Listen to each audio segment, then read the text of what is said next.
नमस्कार दोस्तों, आज हम बात करेंगे बकरी पालन योजना के विषय में। जी हाँ दोस्तों, इसमें आपको 50 लाख रुपए तक का लोन मिल सकता है। जी हाँ दोस्तों, ये बहुत अच्छा व्यवसाय है। इससे आप महीने के 2 से 3 लाख रुपए आराम से कमा सकते हैं। तो इस बकरी पालन योजना के विषय में आज हम एक-एक पॉइंट के बारे में जानेंगे और समझेंगे, इसलिए इस वीडियो को बिना स्किप किए आप पूरा देखें और चैनल को यदि अभी तक आपने सब्सक्राइब नहीं किया है तो चैनल को सब्सक्राइब कर लें। जी हाँ दोस्तों, यदि आप एनएलएम योजना के तहत अगर लोन लेते हैं तो आपको 50 लाख रुपए तक का लोन मिल सकता है, और यदि आप प्रधानमंत्री मुद्रा योजना के तहत लोन लेते हैं तो इस पर भी आपको 10 लाख रुपए तक का लोन मिलेगा, वो भी बिना गारंटर के, जिसमें कोई भी गारंटर की आवश्यकता नहीं होगी। जी हाँ दोस्तों, बकरी पालन योजना के लिए सरकार 50% की सब्सिडी दे रही है। जी हाँ दोस्तों, अब मान लो आपको 20 लाख रुपए तक का लोन लेना है। 20 लाख रुपए का लोन लेने में आपको 50% सब्सिडी मिलेगी, यानी आपको 10 लाख रुपए की सब्सिडी दे दी जाएगी। जी हाँ दोस्तों, और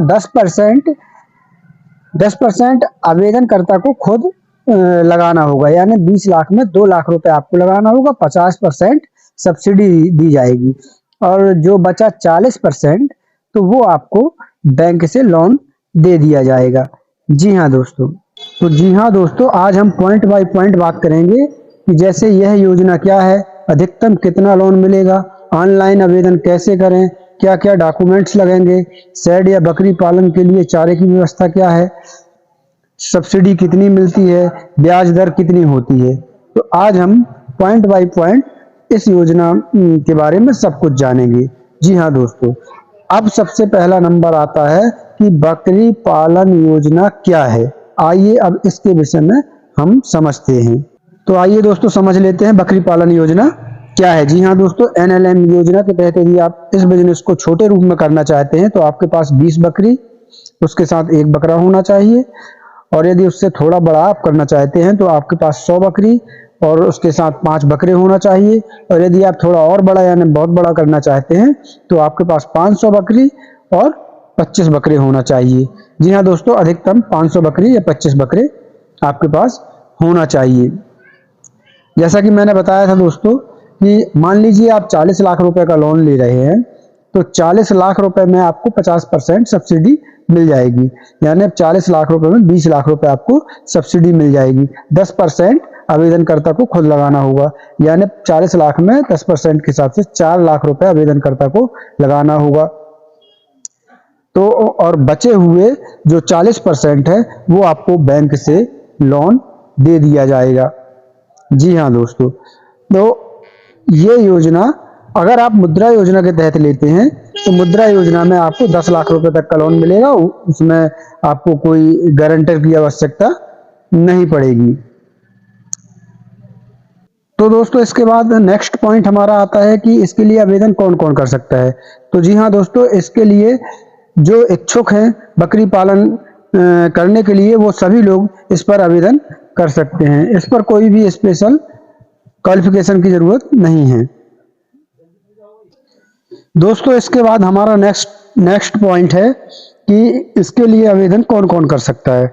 तो इसके लिए आवेदन ऐसे सभी लोग कर सकते हैं जिनको इस बकरी पालन का बिजनेस करने की इच्छा रखते हैं। इसके लिए कोई स्पेशल क्वालिफिकेशन की जरूरत नहीं है, कोई स्पेशल पढ़ाई वगैरह की जरूरत नहीं है। हाँ, लेकिन इसके लिए ट्रेनिंग की जरूरत है। आपको इसके लिए ट्रेनिंग का सर्टिफिकेट लगाना होगा। जी हाँ दोस्तों, क्योंकि जो इस योजना या इस बिजनेस का अनुभव रखता है वो इस बिजनेस को अच्छे तरीके से कर सकता है, उससे प्रॉफिट ले सकता है, तो ऐसे लोगों को मान्यता दी जाती है जिसके पास ट्रेनिंग का सर्टिफिकेट होता है। जी हाँ दोस्तों, इसके बाद है मेन पॉइंट कि बैंक लोन लेने की शर्तें क्या क्या हैं। जी हाँ दोस्तों, ये बहुत मुख्य पॉइंट है। आप जो मैं बता रहा हूँ इसको एक नोट कर लीजिए और प्रॉपर तरीके से तैयारी करके ही इस बिजनेस के लिए आगे बढ़िए। तो बैंक लोन लेने के लिए हमारे पास सबसे जरूरी सबसे पहले होना चाहिए प्रोजेक्ट रिपोर्ट। जी हाँ दोस्तों, प्रोजेक्ट रिपोर्ट हमारे पास होना चाहिए, और एक अच्छी प्रोजेक्ट रिपोर्ट होना चाहिए।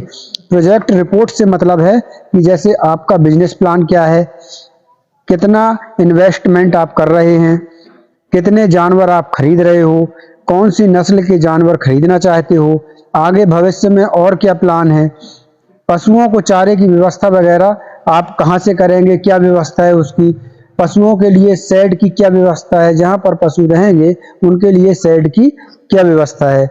तो जी हाँ दोस्तों, प्रोजेक्ट रिपोर्ट बहुत अहम होती है। इस प्रकार प्रोजेक्ट रिपोर्ट आप तैयार करें, और क्योंकि प्रोजेक्ट रिपोर्ट देखकर ही बैंक यह तय करती है कि आपका बिजनेस प्रॉफिटेबल है या नहीं है, या कितना प्रॉफिट आपका बिजनेस देगा।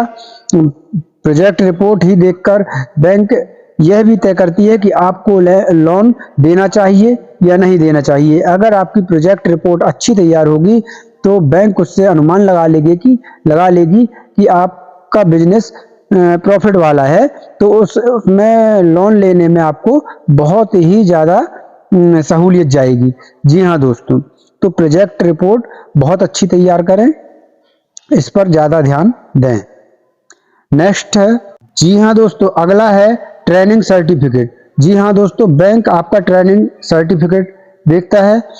यदि आपके पास ट्रेनिंग होगी, आपके पास अनुभव होगा, आपके पास प्रशिक्षण होगा, तो आप बिजनेस उतना ही अच्छा कर पाएंगे, बैंक डिसाइड करती है। जी हाँ दोस्तों, तो आपके पास प्रशिक्षण का प्रमाण पत्र होना जरूरी है।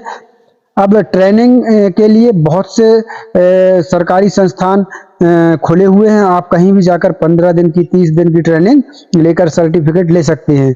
हर जिले में कृषि विज्ञान केंद्र महाविद्यालय खुला होता है, आप वहां पर जाकर 15 दिन या 30 दिन की ट्रेनिंग लेकर, प्रशिक्षण लेकर उसका सर्टिफिकेट ले सकते हैं। और सर्टिफिकेट अगर आप लगाएंगे तो उससे ये लाभ होगा कि बैंक आपको बहुत जल्दी और बहुत आसानी से आपका लोन मंजूर कर लेगी।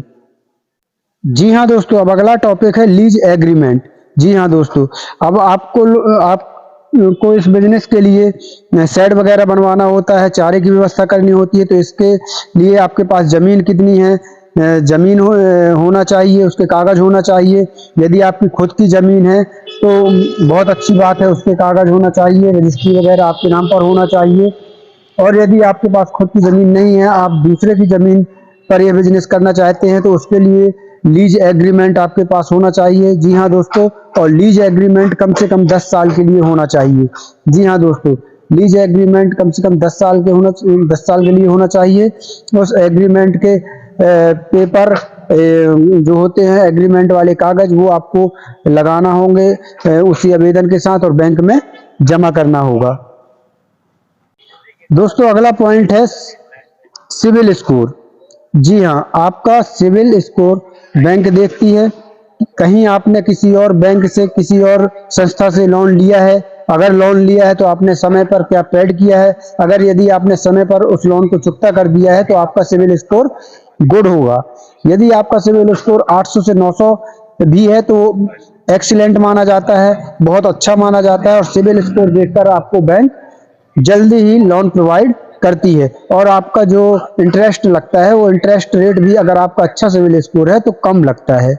जी हाँ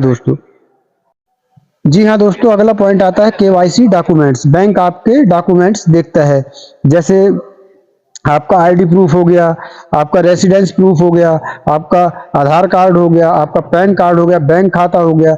जी हाँ दोस्तों, आईडी प्रूफ में आप Aadhaar card, PAN card, voter ID लगा सकते हो। रेसिडेंस प्रूफ में आप रेसिडेंस कागज, और दूसरा हो गया अपना ये राशन कार्ड, तीसरा पैन कार्ड, ये सब आप लगा सकते हैं। इसके अलावा दोस्तों, आपका बैंक में एक बचत खाता होना चाहिए, सेविंग खाता होना चाहिए, साथ में पैन कार्ड जरूरी है। ये सभी डॉक्यूमेंट्स आपको जरूरी है। अगर ये सभी डॉक्यूमेंट्स आपके पास हैं तो आपको लोन मिलने में आसानी जाएगी। चलिए दोस्तों, ये तो हो गया। अब आगे बात कर लेते हैं कुछ जरूरी सवाल की, जो आमतौर पर आम लोगों के मन में उठते हैं। तो जैसे कि इसमें हो गया कि अधिकतम लोन कितना मिलता है, ब्याज कितना लगेगा, लोन वापस करने का समय क्या होगा, ब्याज दर क्या होगी। तो जी हाँ दोस्तों, अधिकतम लोन कितना मिलता है, इस पर हम बात करते हैं। पहले तो अधिकतम लोन आपकी प्रोजेक्ट रिपोर्ट पर निर्भर करती है। आपकी प्रोजेक्ट रिपोर्ट कितनी अमाउंट की है, उस हिसाब से अधिकतम लोन इस पर निर्भर करता है। मान लीजिए आपकी प्रोजेक्ट रिपोर्ट 40 लाख की है, 40 लाख की है तो 40 लाख में 50% सब्सिडी हो गई, 4 लाख रुपए आवेदनकर्ता को खुद लगाना होगा और बचे हुए 16 लाख रुपए आपको लोन मिलेगा। दूसरा पॉइंट आता है ब्याज कितना लगेगा। जी हाँ दोस्तों, तो इस पर वही बात में आ गई कि सिविल स्कोर आपका जितना अच्छा होगा उस हिसाब से ब्याज लगती है। अगर आपका सिविल स्कोर एक्सीलेंट है तो आपको ब्याज में काफ़ी छूट मिल सकती है। जी हाँ दोस्तों, फिर भी एक मोटा मोटी मिनिमम हम मान लें तो 10% से 12% ब्याज अधिकतम लगती है। जी हाँ दोस्तों, तो 10% से 12% ब्याज लग सकती है। अलग अलग बैंकों के अलग अलग रेट है, थोड़ा बहुत ऊपर नीचे हो सकता है। जी हाँ दोस्तों, अब अगला सवाल है, जैसे कि बहुत से लोगों के मन में रहता है कि क्या शेड पहले बनाना होगा, बकरी पहले खरीदनी होगी, बाद में हमको लोन मिलेगा या आवेदन करना होगा। तो इसका जवाब है दोस्तों नहीं, आपको पहले प्रोजेक्ट रिपोर्ट बनानी है अच्छी, उसको बैंक में जाकर देना है। सिविल स्कोर आपका अच्छा होना चाहिए। जब आपका लोन पास हो जाएगा तो लोन पास होने के बाद आपको, फिर जब लोन पास हो जाए तब आपको काम चालू करना है। आपको सेट वगैरह बना लेना है, बकरी वगैरह सेट बनने के बाद लेना है। तो जब आपका आधा सेट का काम हो चुका होगा 50%, तब आपको सब्सिडी की जो 50% राशि है वो आपके खाते में ट्रांसफर कर दी जाएगी। जी हाँ दोस्तों, और फिर आप आगे का वर्क चालू रख सकते हैं। और लोन पास होने के बाद ही आपको ये बकरी वगैरह लेना होगा, पूरा कार्य करवाना होगा। तो लोन की जब 50% राशि आपको मिल जाएगी तब आप इस बिजनेस को स्टार्ट कर सकेंगे। और सबसे बड़ी बात दोस्तों, इस लोन के मिलने के बाद 1 साल तक आपको कोई भी किस्त जमा नहीं करनी होती है। 1 साल के बाद से आपकी किस्तें चालू होती हैं। दोस्तों मैं आपको बता दूं कि 50% राशि यानी सब्सिडी की 50% राशि आपको कार्य शुरू होते समय आपको दे दी जाएगी। और जब आपका कार्य शुरू हो चुका होगा, 6 महीने गुजर चुके होंगे, आपका बिजनेस रनिंग में आ चुका होगा, तब बैंक से अधिकारी आएंगे। अधिकारीगण आकर आपका विजिट करेंगे कि आपके बकरी के चारा वगैरह की क्या व्यवस्था की है, आपका सेट कितने एरिया में है, आपका बिजनेस किस स्तर पर रनिंग कर रहा है, ये सब कुछ वो वेरीफाई करेंगे, एक एक डॉक्यूमेंट्स वेरीफाई करेंगे। जब उनको सब कुछ सही मिलेगा, सब कुछ ओके मिलेगा, तो उसके बाद वो अपनी रिपोर्ट आगे भेज देंगे। जब आपकी रिपोर्ट आगे चली जाएगी तो उसके बाद आपकी बची हुई 50% की जो सब्सिडी है, जो लोन का पैसा है, वो आपके अकाउंट में ट्रांसफर कर दिया जाएगा। अब बात आती है कि आवेदन कहाँ करना है। तो इस स्वाभाविक बात है, आप नज़दीकी बैंक शाखा जाइए, वहाँ पर अधिकारियों से मिलिए, चर्चा कीजिए क्या क्या डॉक्यूमेंट्स लगने हैं, सब पूरी प्रक्रिया वो बताएंगे। आप सभी डॉक्यूमेंट्स एकत्रित करके बैंक से आवेदन कर सकते हैं। और यदि वहाँ पर उस बैंक में ऑनलाइन आवेदन फील्ड करने की भी व्यवस्था है तो वहाँ पर आप बैंक अधिकारी से मिलकर ऑनलाइन आवेदन भी आप कर सकते हैं। जी हाँ दोस्तों, और यदि आपको अपने मोबाइल, अपने लैपटॉप से ऑनलाइन आवेदन करना है तो वो व्यवस्था भी इसमें दी गई है, आप ऑनलाइन भी आवेदन कर सकते हैं। यदि आप प्रधानमंत्री मुद्रा योजना में लोन लेना चाहते हैं तो उसके लिए आप www.udyamimitra.in वेबसाइट पर जाकर ऑनलाइन आवेदन कर सकते हैं। यहाँ से आपको 10 लाख तक का लोन मिल जाएगा। और यदि आप बड़ा लोन लेना चाहते हैं तो उसके लिए आपको नेशनल लाइव स्टॉक मिशन की वेबसाइट पर जाना होगा, यानी कि www.nlm.udyamimitra.in वेबसाइट पर जाकर आप ऑनलाइन आवेदन कर सकते हो। इन वेबसाइटों में जाकर आप खुद भी ऑनलाइन आवेदन कर सकते हैं या किसी के द्वारा करवा सकते हैं। लेकिन दोस्तों मेरी सलाह है कि आप ऑफलाइन आवेदन करिए, बैंक में जाकर अधिकारियों से मिलिए, सभी डॉक्यूमेंट्स इकट्ठे करिए, और भी जो भी डॉक्यूमेंट्स लगने हैं और भी जो भी जानकारी लगती है आपको, तो वो सभी डॉक्यूमेंट्स एकत्र कीजिए और बैंक के द्वारा आवेदन करिए, वो आपके लिए ज़्यादा बेहतर होगा। आशा करता हूँ आपको ये वीडियो और ये जानकारी समझ में आ चुकी होगी और ये वीडियो आपको अच्छा लगा होगा। यदि आपको वीडियो अच्छा लगा है तो वीडियो को शेयर करें, लाइक करें और चैनल को सब्सक्राइब करना बिल्कुल ना भूलें और बेल आइकन की घंटी दबाना तो बिल्कुल भी ना भूलें। तो दोस्तों चलिए, आज के लिए यही जानकारी थी। आगे भी और एक नई जानकारी के साथ हम मिलते रहेंगे।